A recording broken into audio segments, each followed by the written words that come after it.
scholar, especially in the study of Mīmāmsā, PūRVA MīmāMSΑ, and he had taught Mīmāmsā to Mahapariva of Kanchi. And in fact, Kanchi Mahapariva used to call him Madat Natesha Sharma, because there were two Natesh Sharmas, I am told, those days. So he should have been very proficient in PūRVA MīmāMSA. And Sri Krishnaswami's daughter, Dr. Uma Krishnaswami, had instituted this endowment at the Kuppuswami Sastri Research Institute for twin purposes. One, to conduct annual lecture in memory of her father, which will be essentially in PūRVA MīmāMSA or Uttara MīmāMSA, that is Vedanta. And the other part of the corpus will be used to give scholarship to a PhD candidate who pursues his or her study here in either PūRVA MīmāMSA or Vedanta. In case we don't have any, we will be publishing some rare Mīmāmsā books from the interest that accrues from the corpus of this endowment. We are thankful to you, Madam. Please honor Dr. Uma Krishnaswami. We are thankful to you, Madam, for your nice gesture. And today, we are also going to release one book on this occasion on music and Sanskrit literature, authored by Dr. VAISHNAVI POORNA, who did PhD here.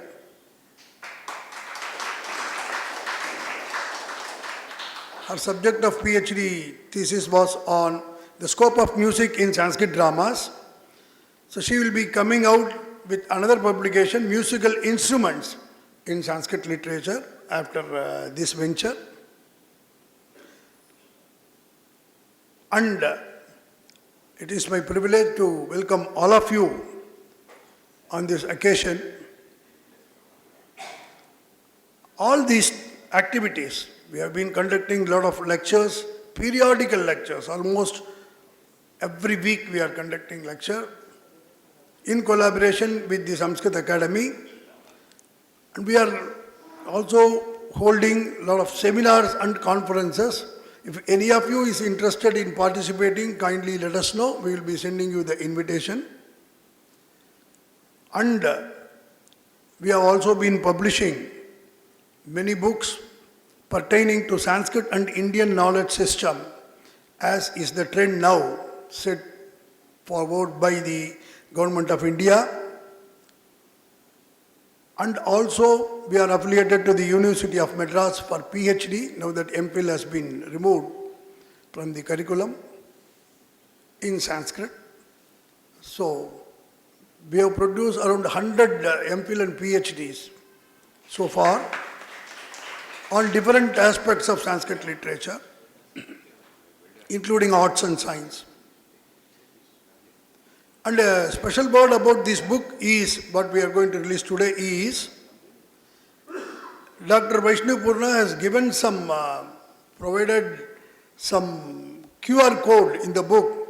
If anyone scans that particular QR code, you can listen to the particular raga or thala or melakarta, things like that, which is an innovation as far as our institute is concerned.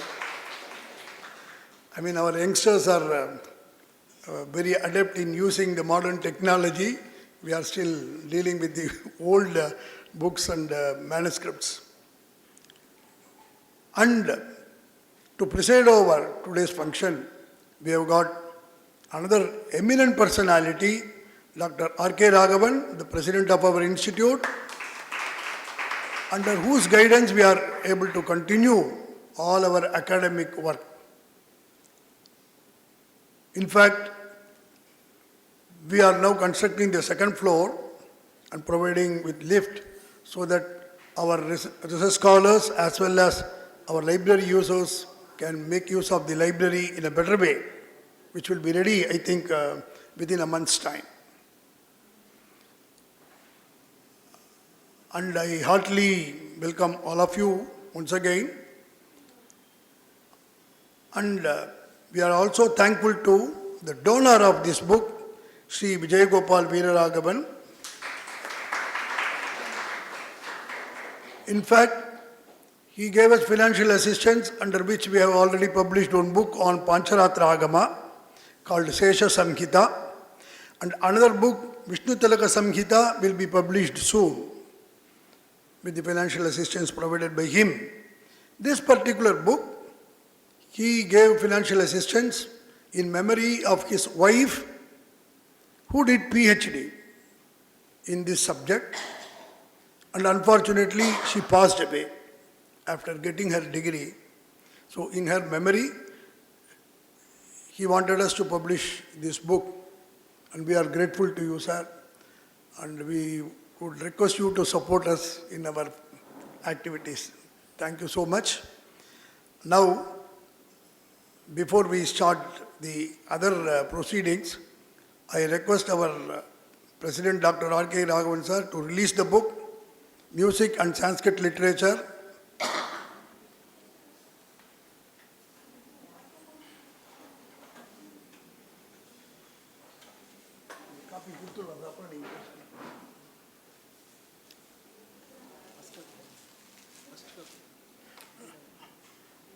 Dr. K. Srinivasan will receive the first copy.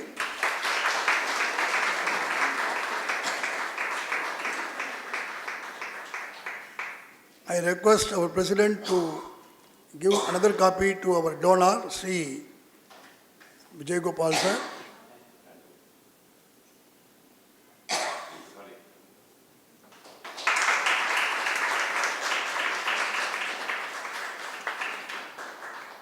Now I request Dr. Vaishnavi Poorna to come over to receive one copy, and as a token of appreciation, a small honorarium on behalf of our research institute with the blessings of our President.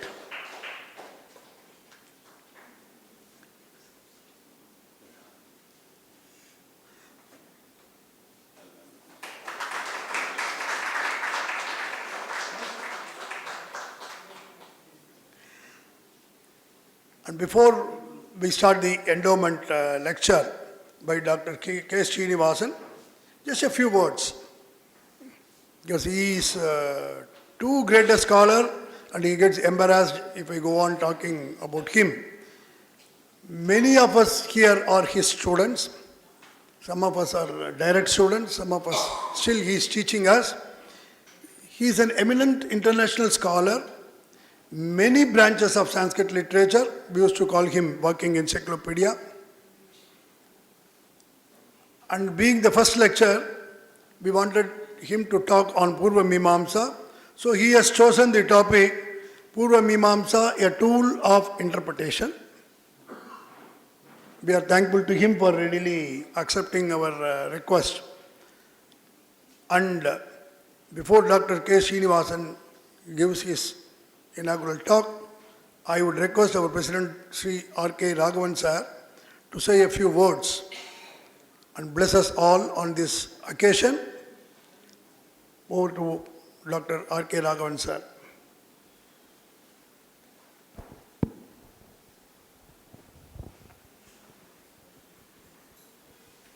Atra upasthita vidvamsa chhatraha Samskrita bandava asmin subhasvasare sarve bhyo sapranam anjali bandam swagatam vyaharami mahaidam pramodasthanam yat adyavayam madhya guru Krishnaswami Aryasya namni stapastyaha niyasyaya udgatna samaye pravartamanasya pratama उपन्यासय अवसरे संमिताः अपि च अन्यताः अक्लदकारः विषयः doctor Vaishnavi Purna महोदयाय रचिता Sanskrit and music literature इत्याख्यस्य नूतन पुस्तकस्य प्रकाशनं सहृदया लोकपर्पणं च भविष्यति.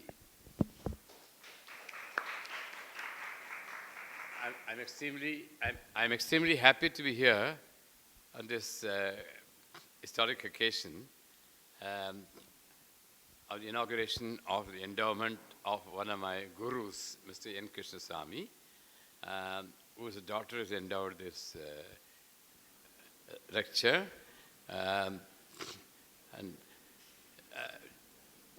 Uma is a part of our family. It's no exaggeration to say she's our daughter who was not there earlier. She's, for those who do not know her, she's an eminent surgeon of Chennai in her past years, and she's a model of modesty and scholarship. Her parents would have been very happy to be here. I know her for nearly 60, 70 years, and I'm happy that she has chosen to perpetuate the memory of her eminent father, Mr. N. Krishnaswamy. He was he was my guru, along with Mr. C.V. Narasimhan. I must compliment Uma for having thought of this endowment, and I'm sure this is going to be an annual feature which every Sanskrit lover will look forward to. And I must compliment Sita and Bala and Yamana and everybody who is in this great institution for having supported the proposal when Uma came forward to institute this endowment lecture. I'm sure this is going to bring great honor, great exposure to this great institution, and I'm happy that Uma is also immensely pleased because she was keyed up for the occasion, and it's a dream come true for her, and I'm happy that this has been made possible. I must thank Sita and Bala for having supported this proposal, and here we are today, and I must compliment Uma. I'm sure this will be the beginning of a long relationship between Uma and this institution, and thank you very much. Please stay on and listen to a lovely lecture by Dr. Srinivasan. Thank you very much.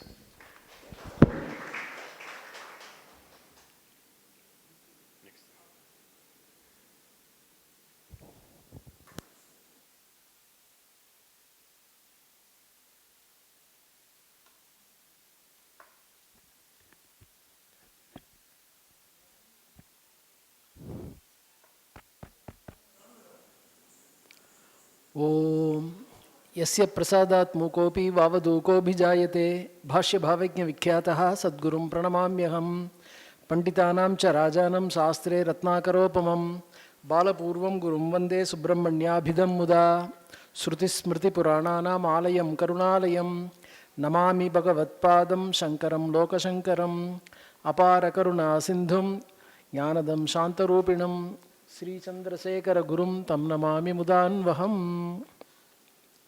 I salute everybody. Dr. R.K. Raghavan sir, President of KSRI, Dr. Sita Sundararaman, Secretary, KSRI and Sanskrit Academy, Dr. K.S. Balasubramanian, Director, KSRI, and Dr. Arunasundaram, Principal, Madras Sanskrit College, Dr. Dravid sir, other faculty members, and other eminent people who have assembled here for the inauguration of this first lecture under Nateshan Krishnaswamy Endowment. I am very happy to have been invited to give this lecture. It is my privilege too, having studied under eminent scholars. And it is not only that. There is another fortune also. Today is Thai Kartigai, an important day for Lord Subramanya, and Kumarila Bhatta is considered to be an incarnation of Lord Subramanya. So, this lecture on Purva Mīmāmsā being started on the day of Thaikritika itself is a very significant one, and that too is my fortune. So with these things, with these few words, I start my talk.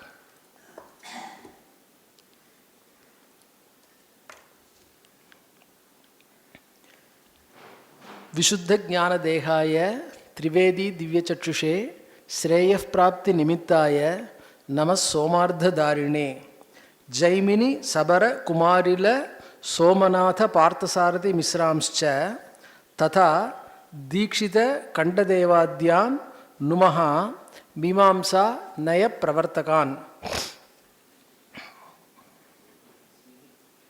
Mīmāmsā Sastre Tejobhihi Visheshena Vijrumbite Vedartha Jnana Ratne Me Trishna Ativa Vijrumbate.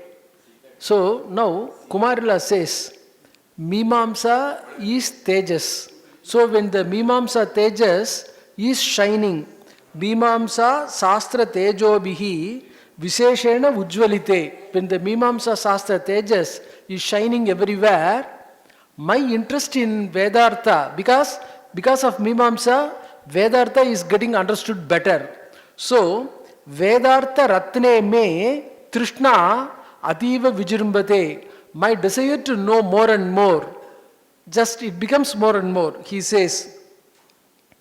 And Mīmāmsā, that is, he further says, Mīmāmsā Sarva Sastragata, that is, Sucharita Misra in Kasika. Mīmāmsā Sarva Sastragata Ajnana Sandeha Viparyaya Vyudasakshama Nyaya Nibandhanatmika. Mīmāmsā is capable of removing all the doubts, wrong knowledges pertaining to other Shastras also. That's what Sucharita Misra says in his Kasika. That is, and Mīmāmsā has developed over the years. In fact, Kumarila Bhatta says in Tantravartika, Mīmāmsā is not composed by one person in one time. It is generational effort. So many people have worked so many years, so many generations, and that has been formed. Nahi sushikshitopi ekaha eva yetavantam yukti kalapam upasamaharshtum kshamaha. One person could not have single-handedly collected all these points. These could have been developed over the, not years, over the generations by the efforts of so many people. When we read Mīmāmsā Sutras of Jaimini, we find so many people's views being quoted, so many views being discussed. So that itself shows how much of an effort should have gone. In fact, even within Veda, we find the word Mīmāmsante, Mīmāmsān Chakruhu, Saishanandasya Mīmāgumsa Bhavati Yuvasyat, like that. So the word Mīmāmsā is being used widely in Veda itself. There are different types of discussions. Say for example, when two people discuss, one asks question and another one answers. When it is in the form of a question answer, that is called Brahmodhya. So the question answer is called Brahmodhya.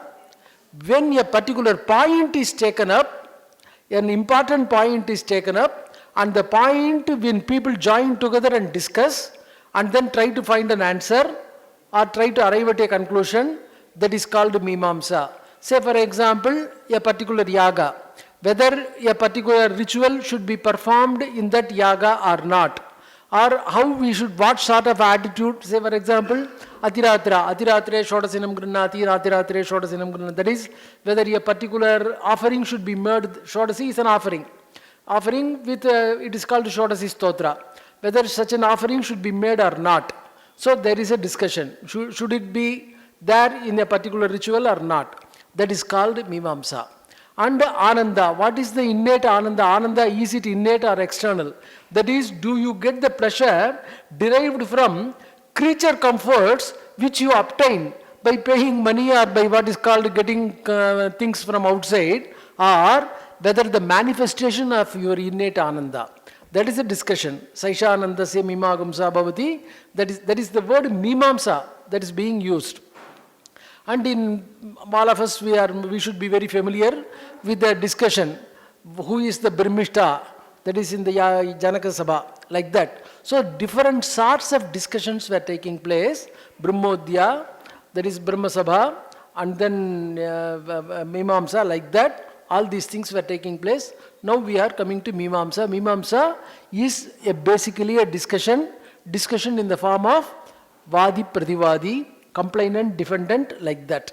And a small story I would like to quote. I have very frequently quoted this story. Those who have heard my talks may remember it. But still, I would like to recall it for the sake of understanding the value of Mīmāmsa. It is, let us assume that this story has happened in ancient days. A person was there. He had 10,000 rupees in his possession. But he had a very young son, minor son. Not even minor, small child. But somehow or other he has fallen in his deathbed, and now he cannot give this money to the son because he is too small. He will not be able to protect it, and he may not understand the value of it also. And if you were to, in those days, banks and other things, even if the banks were there, the child, whether we don't know whether he will be able to, can he be trusted with the past books and all those things, because others may take it away from him. So now what happened? The thing available, even if it is somewhere buried under the earth, that information also could not be passed on to him. So he gave it to his neighbor. Neighbor was a friendly one, trustworthy person, good person. He gave it to his neighbor and said, I am giving this 10,000 rupees to you. I have to give this to my son, but he being too young, I cannot give it to him. So when he becomes a major, when he becomes what is called capable of handling it, you give him whatever you want. Saying this, he passed away. And the boy doesn't know anything. And the boy has come of age, and the neighbor called him, your father at the time of death gave me 10,000 rupees and just asked me to give me whatever I want. I want to give you 1,000 rupees. He gave only 1,000. 9,000 he has taken. Maybe his commission. But now what happened? The boy went and reported to the local Munsif. This is what has happened. Munsif called him. Yes, whatever the boy did, whatever the boy said was true. Then the Munsif said, without batting his eyelid, give the 9,000 rupees to him. He said, even his father said, whatever I want, I have to give him only that. I want to give him only 1,000. Say, understand properly. The father said, whatever you want, give that. But you want to give him 1,000. So the 1,000 is object of to give, not whatever you want. So what you want is 9,000. So that is to be given to him. Now, this sort of understanding, a proper understanding of what? You may think it is cheating, or you may think it is overreaching, or you may think whatever it may be. But a proper understanding of it, how to interpret a sentence, how to interpret the intention, all these things become very important one. That becomes a proper thing, that becomes an important thing, that becomes a required thing. So, now I think we can understand the value of Mīmāmsā from this. That is, at least the boy should not be cheated, boy has to get his due, isn't it? Now, whether context is required or not, because in this case, the statement, the father said, whatever you want. So that is a simple statement. That statement the boy has said, the statement the neighbor also has accepted it. But we know, at least the father and all those things, these things we know. In many cases, we may not be able to know who said what to whom. We may have only the statements. The background we may not have at all. We may not know what exactly is the background. Say for example, I quote another statement. Dasaratha performed Godana for Rama. This is the statement. Dasaratha performed Godana for Rama. Now, when we just understand this particular statement, even if you see this statement as part and parcel of Ramayana, we can understand what exactly is Godana. We may not have any doubt at all. For Rama's future welfare, Dasaratha might have performed Godana. That is, he might have donated a cow for somebody or donated a few cows to some deserving person. We might have understood like that. So, what should we take Godana? Godana is a samskara. Actually, it is first shaving. Godana is a samskara called first shaving. And whether, when the statement is made, Dasaratha performed Godana for Rama, should we understand it as what is called giving cows to deserving people for the welfare of Rama, or did he perform the first shave, whether Rama had come of age? Now Rama had go to Siddhasrama to what is called defend the sacrifice of the sages from the demons. So now, how to understand it, how to interpret it? So the context may be needed here. If it is context-like statement, sometimes we may misunderstand. Sometimes we may take it in our own way. We will not be able to say exactly what has been meant by that particular person who has written that particular statement. So sometimes we may require context, sometimes we may not. Sometimes it may not be available at all. Say we may need the context, but if the context is not available, then how to make it? How to understand it? Without context, we have to understand. In fact, I am not entering into that, I am not venturing into that. People might have, those who have read Derrida and other things, they might have said context is not very much given any importance to, that is given a bypass, that is not considered, and all those things. The things have to be seen context free like that also. But in some cases that may not work, in some cases it may work. Like that, the prakarana and vivaksha become important things. We cannot totally bypass them.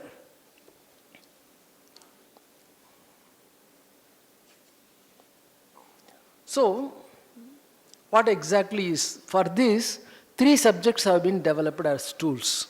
Pada, Vakya, Pramana. Generally, it is called Pada, Vakya, Pramanajna. A scholar in ancient days, even in modern days, they are referred to as Pada, Vakya, Pramanajna. These are the tools of research, or tools of study, or tools for understanding. What is Pada? Pada refers to Vyakarana. Pramana refers to Nyaya, Tarka, and Vakya refers to Mimamsa. So Pada, by Pada, what does Pada do? Pada gives you the knowledge of Pada Sadhutva. What is the correct word in the given context for a given meaning? So Pada gives you the word, how to use a particular word, when to use that word, where to use the word, what exactly is the meaning of the word. For example, Panini has got Ashtadhyayi. In the Ashtadhyayi, 5th and what is called 3rd, 4th, 5th, these 3 deal with the Taddhita and other things. Now what happens? Taddhita means secondary derivative, that is deriving a word from another word. They are classes and idioms in Sanskrit. So they become classical Sanskrit, or they become the what is called chaste Sanskrit, how to use. So the Taddhita words are there. What exactly Taddhita words are, what are the Kridanta words, how are to be used, how are to be understood. They communicate exactly using proverbs, using what is called abhanakas. All these things are able to communicate exactly the idea.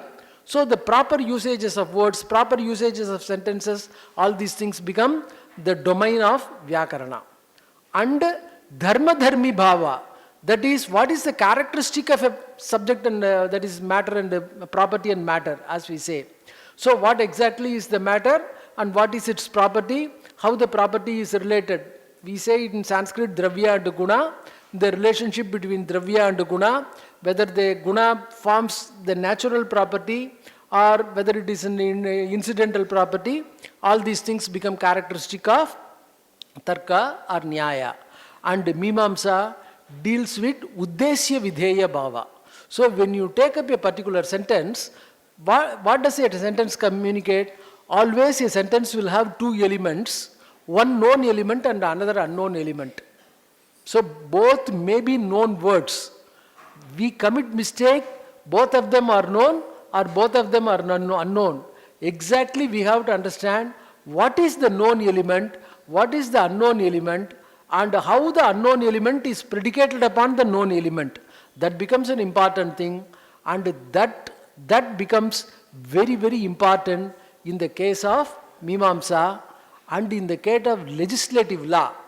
This Maxwell has written the principle of interpretation for the Western law, and Maxwell has written in the middle of the 19th century, and Kempe, he has come out with his third edition also, and further editions also have come. And this deal with how this can be interpretation. It is called literal principle interpretation. He also comes out with, as we have got many Mimamsa principles, in Maxwell also you can find many principles of interpretation. The first principle is literal principle, that is, the sentence should be simple, short, straightforward.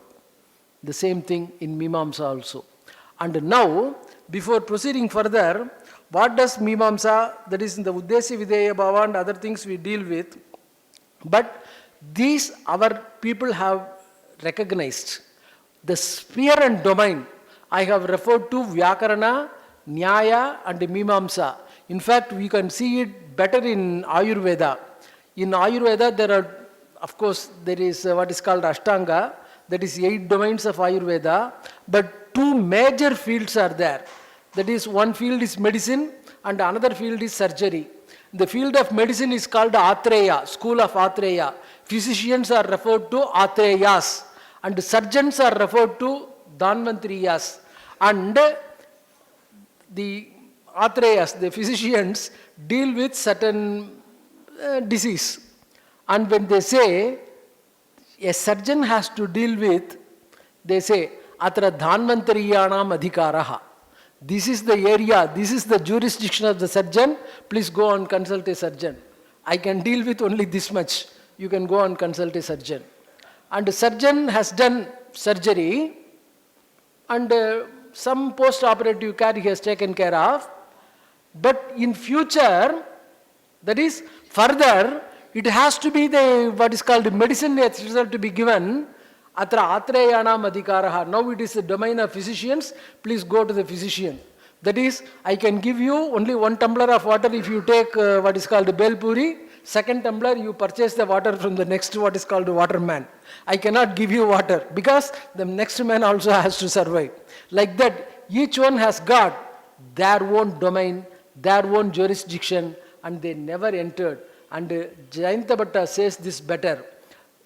The what is called pada knowledge, you can, the knowledge, the characteristic of the object, you can get it from Nyaya, but when you have to understand Vidhi, better consult Mimamsaka. They are the specialists. He says specifically in the Nyaya Manjari, he says it very specifically in the Nyaya Manjari that it is to be consulted in Mimamsa. Like that, they have got this sort of different, their own ideas they have. So they have never what is called entered into the domain of others. And now, Vyakarana, I said Vyakarana meaning also they have dealt with, etc. Some people may get a doubt, Vyakarana is only a Padasadhutva, meaning they have not. But if you consult Bhartragiri's Vakyapadiya, he gives a very important thing. When a word has got 2 or more meanings, how to decide the meaning, what exactly is the intention with which the speaker has spoken that word? Samyogo, Viprayogascha, Sagacharyam, Virodita. There are many, 14 characteristics he has stated, and the 15th Cheshta, etc. are to be added. After adding all these things, then he says, that is Samyogaha, Sasanka Chakro Harihi. The word Hari has got 14 meanings. When he said Harihi Shete, Hari is sleeping. What exactly is the meaning we have to take? Shashanka Chakro Harihi Shete. Hari sleeps with Shankha Chakra. And Shankha Chakra we always sleep, we refer to only with Vishnu.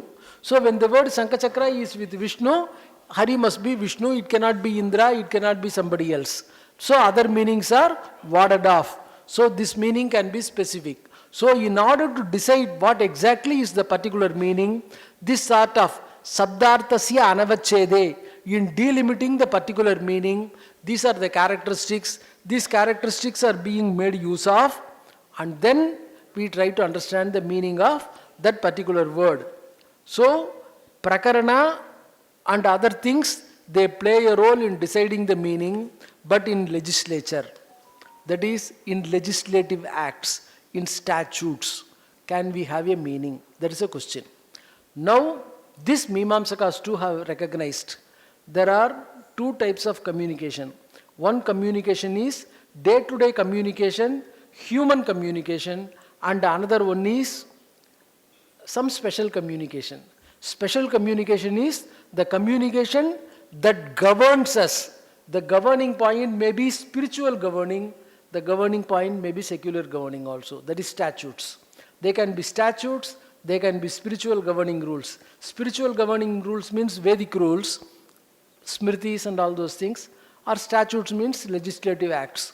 So, when the legislative acts are there, we can think of with what intention this particular act could have been passed. There is a preamble. When every act is before passing the act, why this act is discussed, why this act is passed, what is like that, the preamble is stated. So based on the preamble, some positions could be stated, the intention. But the intention cannot be taken into account. Only the literal construct will be taken into account. So now, when you take the speaker's intention, vivaksha, vaktum icha, with what intention he speaks, when the speaker's intention is taken into account, this is what Mimamsaka says. In the worldly communication, the speaker's intention can be taken, the speaker's intention can be understood, the speaker's intention is, we try to derive the speaker's intention. So that becomes more important. The speaker's intention becomes more important. So with the speaker's intention, we try to understand that particular statement. So it is not mere communication, but it is the communication with intention. But even if you go to Dhvani, that is the best kavya, there also sometimes the intention is given the go by. What is communicated becomes more important than what the author seeks to communicate. What the author seeks to communicate may be the area of Abhida or Gunibhuta Vyangya, but in the Dhvani, it is only the rasa, it is only the emotion, not mere intention.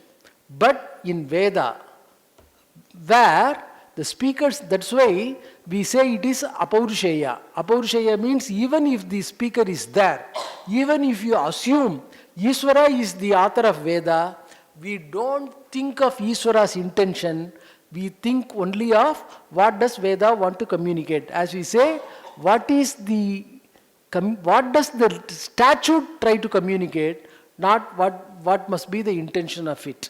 Because every time we cannot try to understand the intention. So that's why it is called Shabdi Bhavana. That is what is sought to be communicated by the word themselves, not what sought to be communicated by the people who are writing it. So now you have got like this, the scope. The scope is divided, where Vivaksha plays a role, where Vivaksha does not play a role. And where Vivaksha does not play a role also, that is the interpretation of the statutes, there also common sense play a role. Always we cannot say the rules and regulations we are going by. Common sense always. We try to understand what can be the common sense.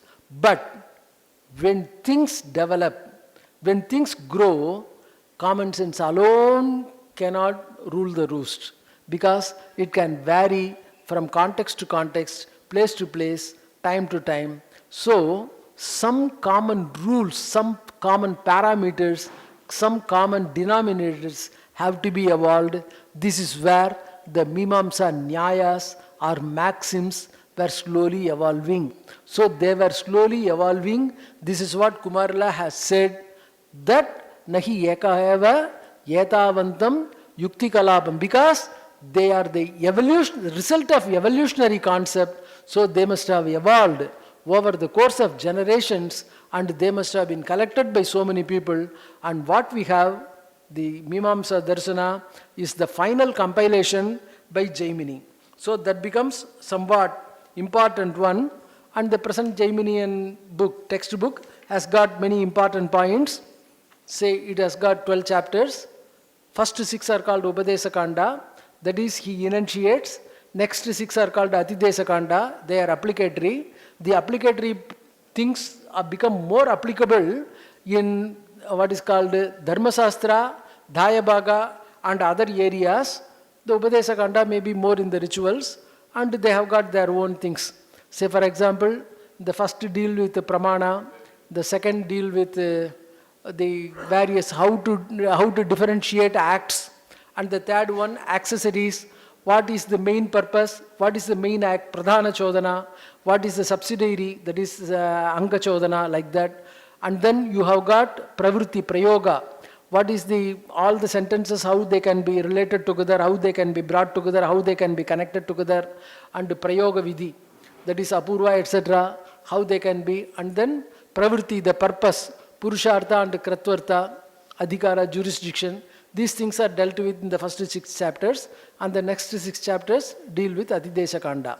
And here, these things can be interpreted in 2 different ways. General principles are basic fundamental preliminary principles, and then other principles, evolved principles.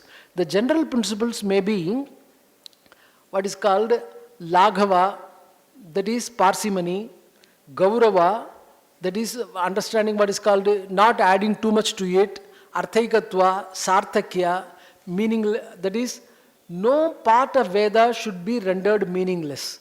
Every part should be understood meaningful, like that. Say for example, now we have to understand one concept.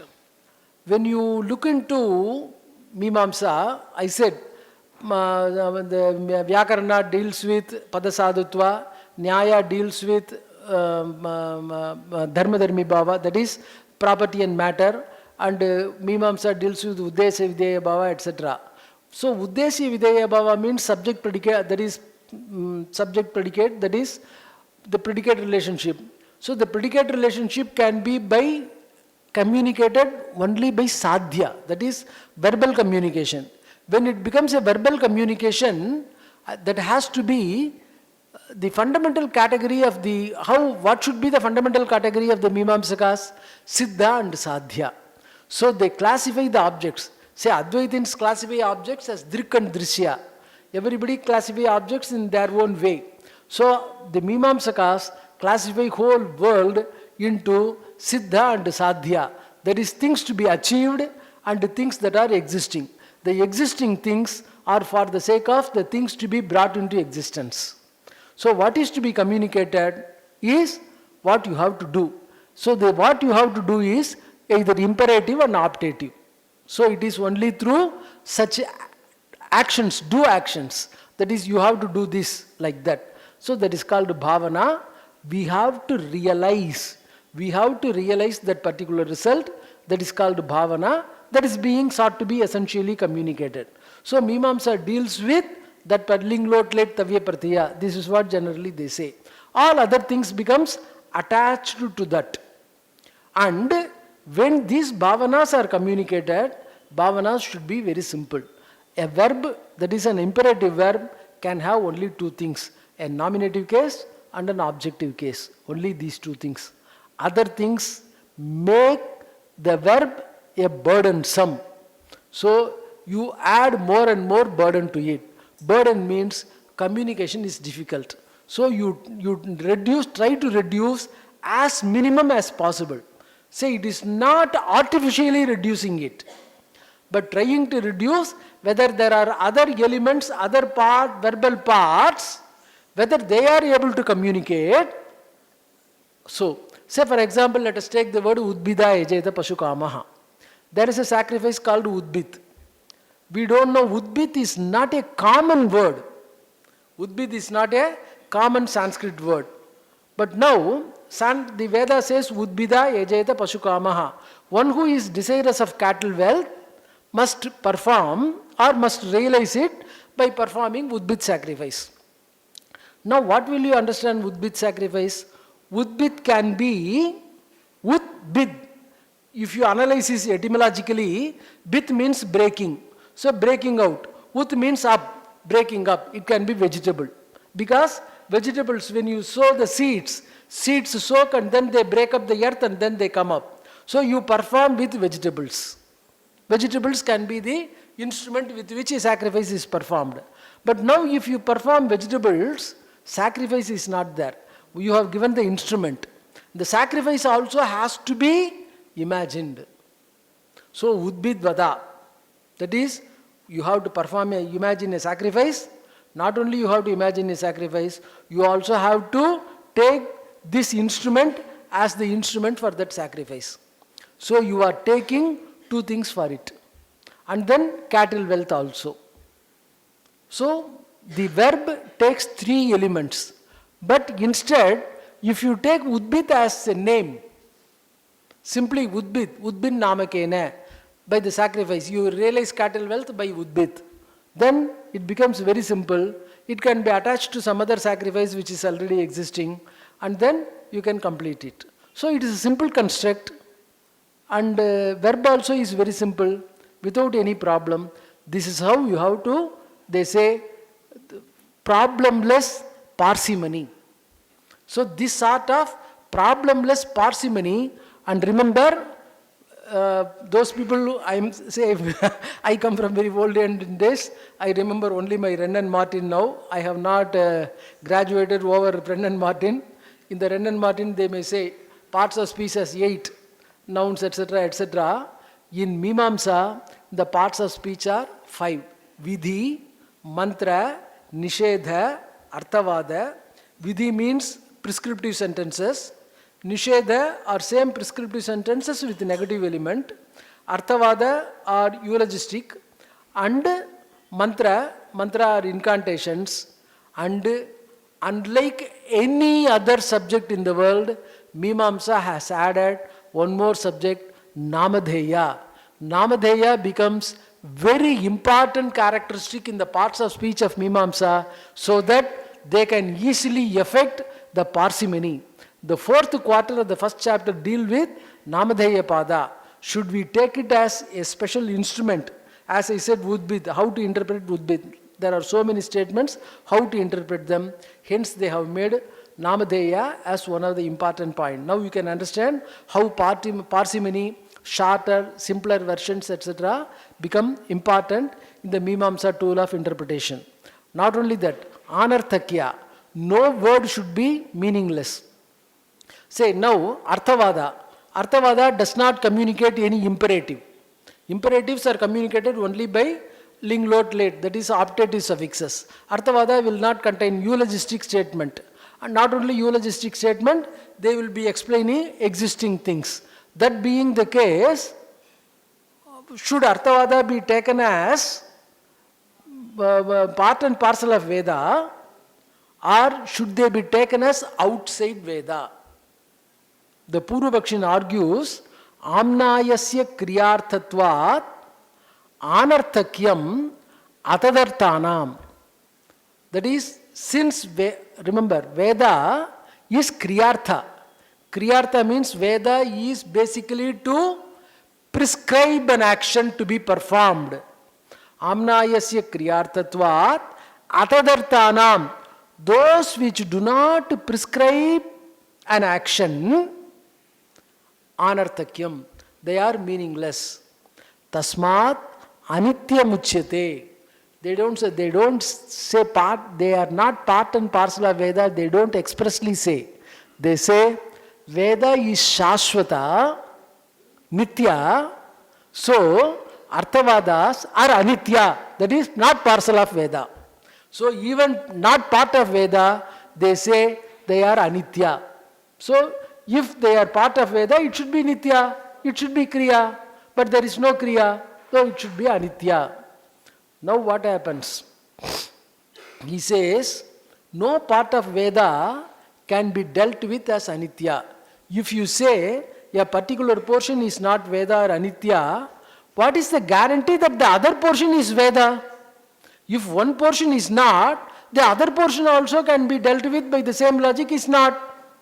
If one portion is unauthoritative, the other portion also may be unauthoritative. So, if you have to take a body of literature, you have to accept the entire body of literature.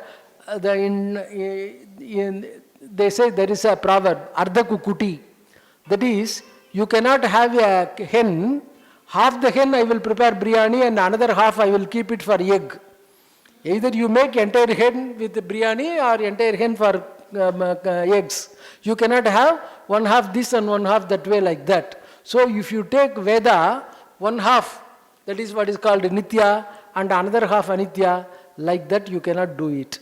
So you have to maintain entire Veda as Nitya, and if Kriyarthas are Nitya, Arthavada also should be Nitya. How can Arthavada be Nitya? They are tagged to Vidhis as eulogistic statements. Since Arthavadas are tagged to eulogistic statements, they become Nitya. So this is how we have to understand them. And how we understand it? Stutyarthena vidhinam syuhu. So, Arthavadas are also becomes what is called Kriya Sesha. Vidhinatu Ekavakyatvat.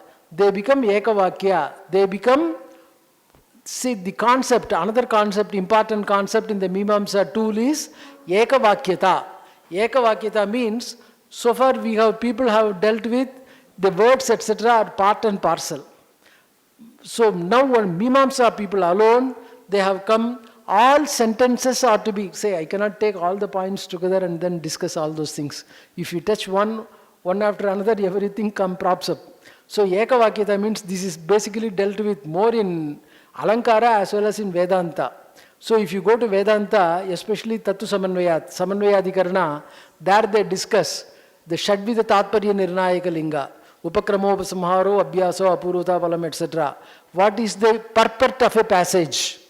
So all the sentences have to be taken together, and the sentences have to be, the intention, the purport of the passage have to be decided. For that, the 6 characteristics mark, they are called Tatparya Nirnayaka Linga or purport markers, they are called. All the markers are used and the purport is understood. So all the passages are taken together, every sentence is connected together. So it is called Vakyaika Vakya or Mahavakya. Mimamsakas have introduced Prayoga Vidhi. Prayoga Vidhi means all minor rituals are brought together. They are connected by means or one after another by Krama Pramana, and it becomes one single ritual. From Shuklambaradharam to Kayena Vacha, it becomes one single ritual. So it becomes a Mahavakya, it becomes a complete and Maha ritual, and this thought of Mahavakya or Vakyaika Vakya concept has been introduced by them. So with this concept, Vidhinat Vekavakyatvat. So Arthavada is attached to Vidhi and they become one. And now, how we understand Vidhi? The Vidhi Shakti Pravritti. Vidhi is understood in 3 different ways. Apurva Vidhi, Niyama Vidhi, Parisankhya Vidhi. Apurva Vidhi means generative injunction. A fresh idea is communicated. That works more in the spiritual realm. In the practical realm, in the secular realm, or in the Dharma Shastra, in the legalistic literature, etc., all these generative injunctions don't play much role. Because all our actions either proceed from our raga, our desire, or proceed from some other what is called regulations. So they proceed from our raga or regulations, etc. That is local needs, achara, conventions, such customs, etc. So freshly everybody has to do like this. They are called directive principles. Directive principles means existing things, you are given some ideas for the existing things. They are not generative actions. So the generative action or Apurva Vidhi becomes the realm of the spiritual realm. Niyama Vidhi. Niyama Vidhi is a regulatory principle. Regulatory principle becomes more of an action in secular area. And Parisankhya Vidhi. Parisankhya Vidhi means exclusion. That is also recommendatory. Whereas Niyama Vidhi becomes mandatory, Parisankhya Vidhi becomes recommendatory, and you can consider more as an arbiter dicta in the, it is only just a comparison, just arbiter, that is the statements or suggestions by the judges. They are not pronouncements, they are not judicial pronouncements, but they are suggestions or ideas. Like that, Parisankhya also does not expect you to follow, does not expect you to obey, but it also more like a recommendatory. Like that, they also have divided Vidhi into 3, and there are other areas also. This is how Vidhis operate, and other areas of Vidhis are Utpatti Vidhi, Viniyoga Vidhi, Prayoga Vidhi and Adhikara Vidhi. Viniyoga Vidhi means accessory injunctions. Accessory injunctions becomes more important. Accessory injunctions have got 6 pramanas, Shruti, Linga, Vakya, Prakarana, Sthana, Samakhya, like that. And now, these, the word Shruti, Mimamsakas, for Veda, generally they use the word Amnaya or Veda. Shruti is basically a pramana. That is, Shruti they use for pramana, that is Viniyojaka pramana, especially Vibhakti Shruti, because it is the straightforward literal construct. So, when the word, what Maxwell says as literal construct, that literal construct is communicated by Shruti. That is one subject, one object. That alone will be there, one verb and one object. They will be related to. And if you relate something else, that becomes problematic area. They cannot be related. Say for example, let us take the word.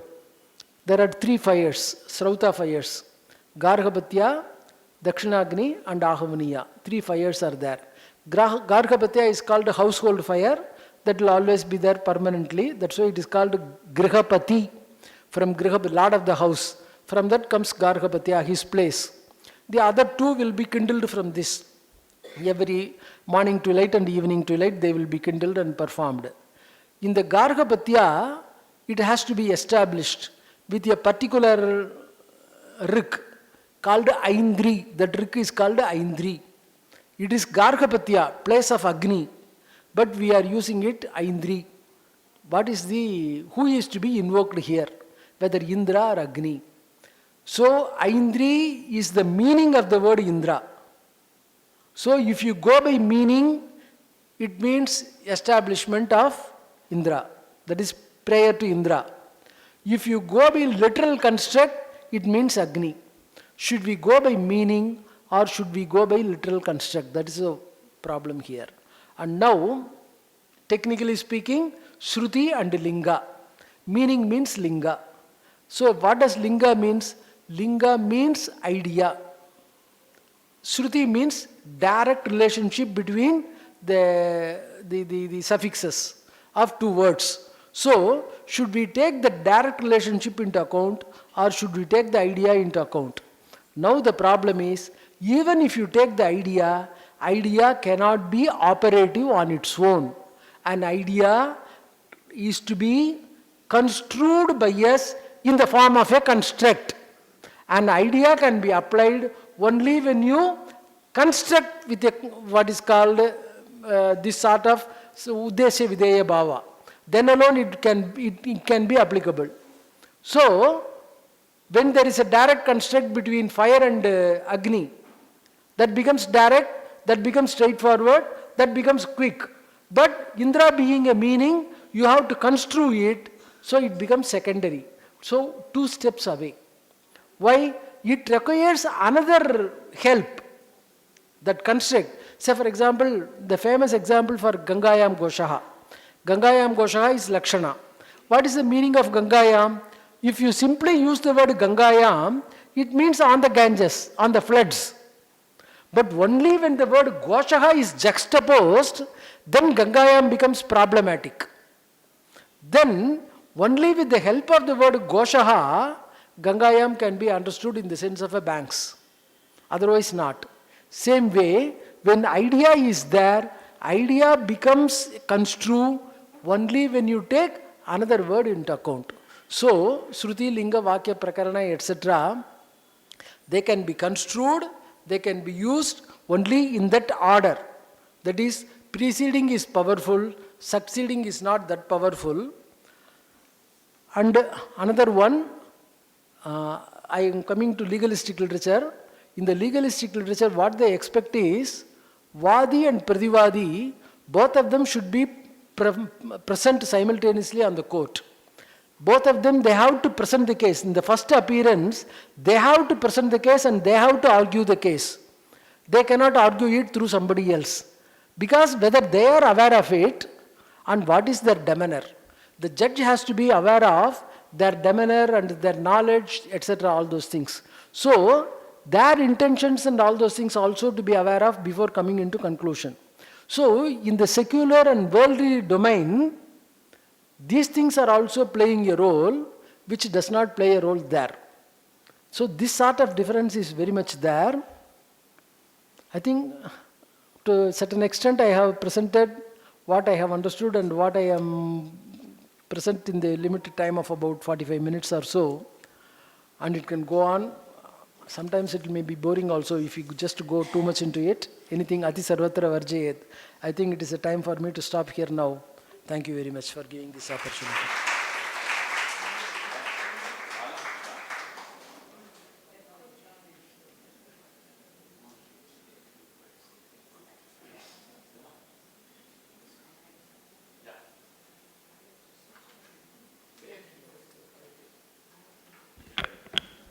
Dr. Uma Krishnaswamy, the endowment maker, I request her to come and share a few words.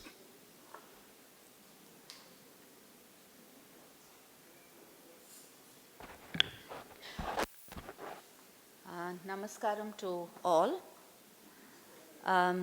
This has been a bittersweet occasion for me. Sad because my father is not here to go through with this magnificent lecture that we've had from our speaker.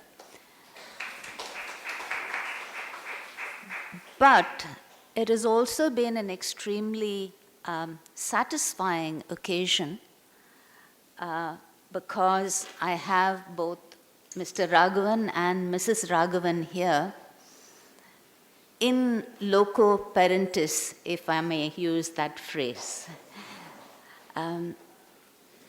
It is a great honor that Dr. Srinivasan has given such a magnificent lecture which has stimulated our thinking and hopefully it will be applicable in present day context of legal matters, etc., etc.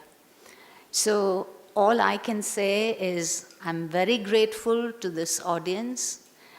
Some of my relatives are here, some of my friends are here. I acknowledge the presence of the principal of Sanskrit College, and in this context I'd like to make it known to you that there is a similar endowment to Madras Sanskrit College to promote students in MīmāMSA, and that is done in my mother's name, Mrs. Meenakshi Krishnaswamy. So with that, I have to say thank you very much indeed, and namaste. Namaste. Thank you.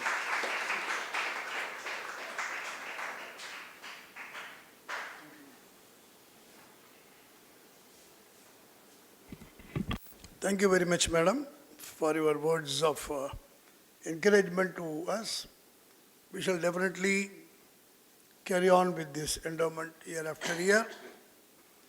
And now it is our pleasant duty to honor Dr. K. Srinivasan. I request our President, Dr. R.K. Raghavan sir, to give a token of appreciation on our part to Dr. K. Srinivasan.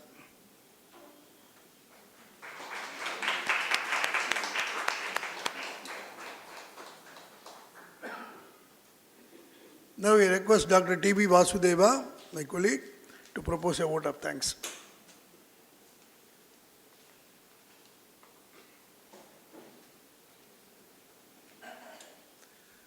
On behalf of the Kuppuswami Shastra Research Institute, it is my pleasant duty to propose vote of thanks. Usually, there will be the speaker, the present speaker of today's session. He used to supplement the ideas with the speaker's views. And now that I don't have anything to add to his speech, except 1 or 2 points, sir. This application of Mimamsa principles was given as a lecture by Judge B.N. Krishna also, long ago. And the applicability of Jaiminiya maxims, Jaiminiya Nyayanam Anyatra Sanchara Yogyata, that was written as an article by K. Balasubramanian Shastri in one of our journals. So the application of the Mimamsa principles is available even in judicial system also. So many things, the interpretation itself is there, how the case has to be decided by the judge. And the principles are laid down, as he has said, the Vidhi, Nimantrana and all these things. It is all because of the interpretation where we have the problem. And he has said Vidhi, Linga, Nimantrana, etc. There are other 3 points also, Akanksha, Yogyata, Sannidhi also.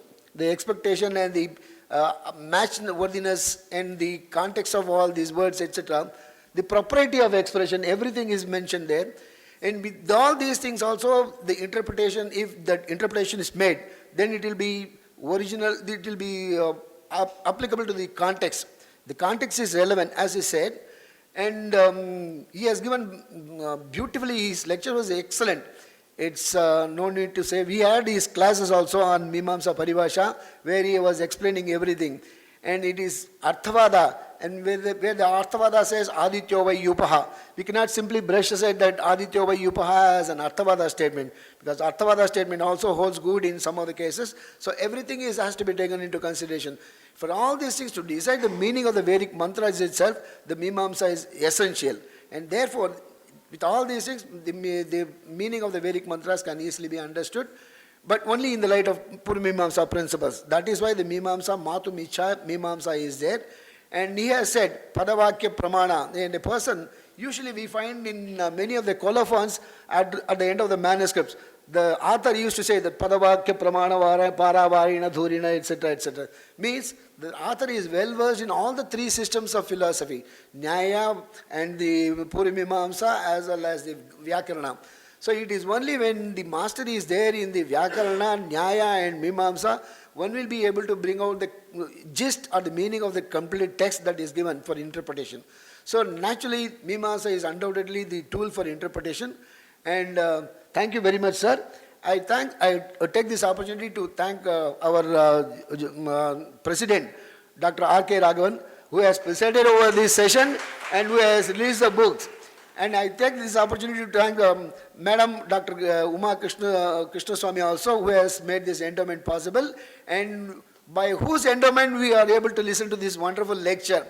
And I thank Dr. VAISHNAVI POORNA for our release of the book. And I thank the Sri Venugopalan, Vidya Gopalan sir, the donor, for the publication of this book. I thank you all. I thank all the members, esteemed members here who have gathered here for listening to this lecture. Thank you one and all, sir. Thank you very much.